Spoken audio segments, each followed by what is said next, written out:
توحید کو تاریک دل عوام کے سامنے بیان کرنا تباہی اور بربادی کا سبب بنتا ہے۔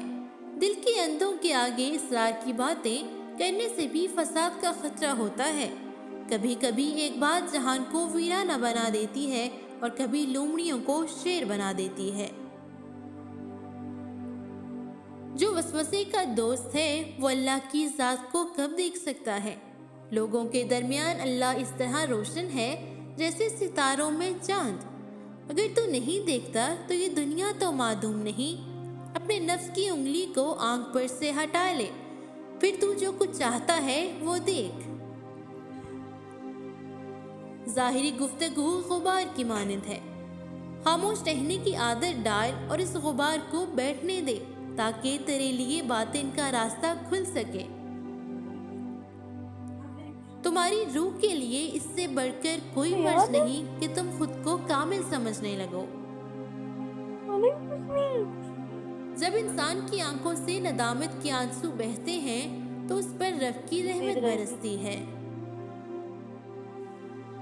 بے شک کی خواہش کا چھوڑنا کڑواہٹ پیدا کرتا ہے، لیکن اللہ کی دوری کی کڑواہٹ سے بہت بہتر ہے۔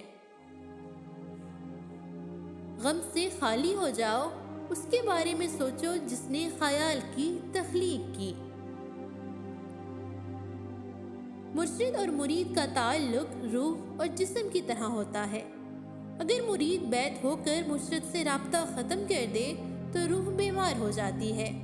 روح کی تازگی مرشد کا دیدار ہے، اور مرشد کی تھوڑی بھی ناراضگی ہو تو مرید کے دونوں جہان برباد ہونے کا خطرہ ہوتا ہے۔ اس لیے ہمیشہ اپنے مرشد کو راضی رکھیں۔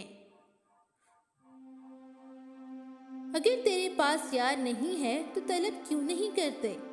اگر یار تک پہنچ چکے ہو تو خوشی و شادمانی کیوں نہیں کرتے؟ تیری داڑھی تمہارے بعد پیدا ہوئی مگر سفید ہو گئی، لیکن تو ابھی تک ویسے کا ویسا کالا ہے۔ انسان تبھی اللہ کی طرف رجوع کرتا ہے جب وہ دنیا میں اپنا ہنر آزما لیتا ہے۔ کوئی معاملہ جلد بازی میں نہ کرو۔ حدیث شریف میں ہے کہ توقف کرنا اللہ کی جانب سے اور جلد بازی شیطان کی جانب سے ہے۔ کتے کو بھی لقمہ ڈالو تو وہ بھی کھانے سے پہلے سونگھتا ہے۔ اسی طرح ہمیں عقل کے ذریعے ہر بات کو پرکھ لینا چاہیے۔ خدا کو یہ قدرت حاصل ہے کہ ایک لمحہ سینکڑوں مکمل انسان پیدا کر دے، لیکن اس کا عمل بتدریج ہوتا ہے۔ اس کے عمل میں آہستگی انسانوں کی تعلیم کے لیے ہے کہ وہ بھی اپنے کاموں میں یہی طریقہ استعمال کریں۔ غمگین نہ ہو، جو بھی تو کھو دیتا ہے اسے کسی نہ کسی اور نعمت کی صورت میں واپس پا لیتا ہے۔ اے انسان، ہر راز کسی نہ کسی وقت کو ظاہر ہو کر رہتا ہے، اس لیے بدی کا بیج نہ بو کیونکہ وہ ضرور اگے گا۔ رات کو سونے سے پہلے ایک کپ دودھ میں 1 چمچ کشمش ڈال کر ابال لیں اور گرم گرم اس دودھ کو پی لیں۔